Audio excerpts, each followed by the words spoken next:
As Griffith's kingdom to attain, you, dear viewer, might be in a similar position right now, dreaming of someday fixing this land, wretched by years of warfare. How does your liege not see what happens in his dominion? How can his powerful vassals not see the errors of his ways? What if there is someone much more fit to rule than your king?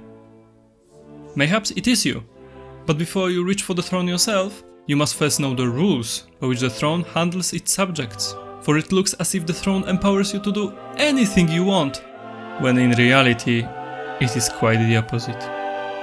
Welcome to the Rules for Rulers. Rule number 1. Keep your vassals close. Organize feasts and hunts, give gold and make them your friends. Make them your counselors and grant them unneeded titles from time to time. If you have a lot of unmarried children, marry them off to the most powerful subject of your realm.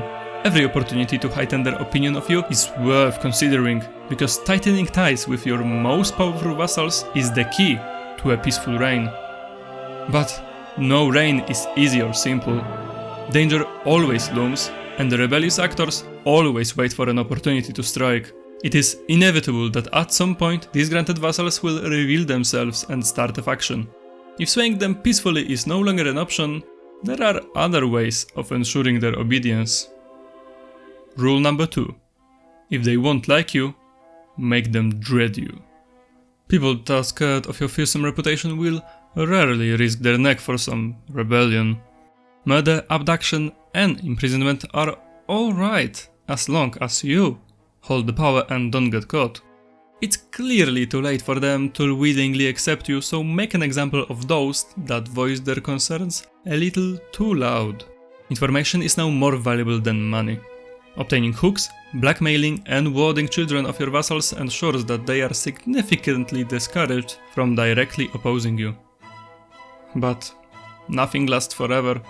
Your hostages grow up and go back to their courts, alliances expire, and the age withers your old self. Spilled blood is sometimes unavoidable, so rule number 3. Keep your swords sharp, or rather your men-at-arms. It is wise to maintain them even in periods of long peace, as they are the bread and butter of your army. Not only they are much stronger than some peasants, they have an unwavering loyalty to you, as long as you pay them, of course. And the payment might be quite severe sometimes, so it is crucial for a ruler to wisely choose which types of men-at-arms are worth the cost.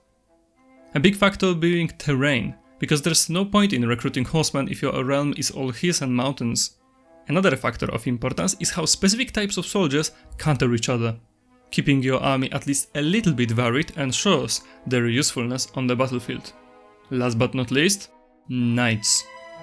Depending on their prowess, they might be either insignificant or a core part of your army. Do not let their small number fool you. A trained knight will cut more levies into pieces than you may think. It is crucial then to keep your most powerful soldiers close and unrelated to other courts, so they don't suddenly change sides. No army is complete without a commander though. Their skills and wit are often the final factor between a complete defeat and a glorious victory. All of this combined will do nothing but ensure a win in a civil war that your imbecile vassals started. Victory is not the end of that affair though. Strip the rebels of all titles and give them to your children and family. Make sure that everyone will remember what happens if they rise up against you. And you should remember to take advantage of this situation with rule number 4. Keep your domain as big as possible.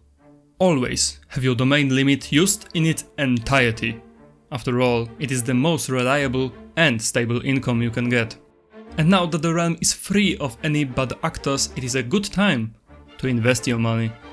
Farms, windmills, and impressive duchy buildings are the priority. Reinforce your castles and build new ones. Finance cities and churches.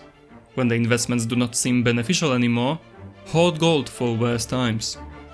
An age of prosperity and safety for the realm. And to have all that still going forward, you must make technological progress.